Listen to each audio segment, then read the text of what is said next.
Muy buenas y bienvenidos a un brevísimo vídeo. Mirad, he venido como todas las mañanas a mirar las raíces columnares del árbol de la vida y ya están lignificando. Si veis por aquí arriba, empiezan ya así como a despellejarse y esas son unas estrías de crecimiento características de las raíces de los ficus. Empiezan a despellejarse, empiezan a lignificar y empiezan a convertirse ya en esas columnas que son las que se supone que sostienen el peso de las ramas de los ficus, que son muy grandes.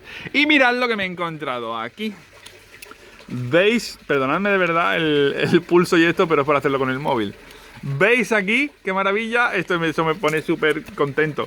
Entonces lo que vamos a hacer es lo de siempre. He cogido una cañita, pajita, popote, sorbete y he visto también que en Venezuela, creo que en Venezuela, no me acuerdo dónde le llaman pitillo. Bueno, pues lo mismo, lo clavamos aquí abajo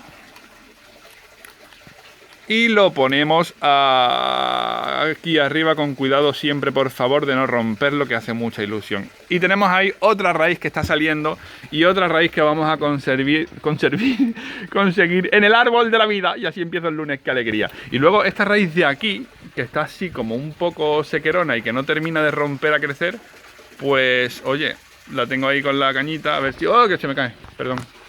A ver si se anima y termina saliendo otra raíz ahí.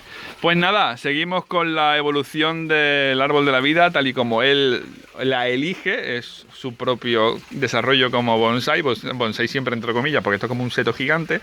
Y me hace muchísima ilusión esta nueva raíz, porque aparte sigue con la estética perfecta de ficus, que va a ser un tronco brutal. Fijaos, el tronco va a llegar desde aquí hasta allí, porque este tronco, en principio, me habéis preguntado muchas veces, David, ¿son varios ficus fusionados? No, es un tronco único que ha echado raíces que se han ido fusionando y han ido formando este pedazo de tronco. Bueno, pues estas dos raíces de aquí y esta de aquí van a volver a hacer lo mismo y el tronco pues va a ir cogiendo toda la maceta. Oye, repito, mi intención para este árbol era hacer un tronco único con un nevari muy bestia, pero él está decidiendo seguir creciendo lateralmente y yo que me alegro. Un abrazo y hasta el próximo vídeo.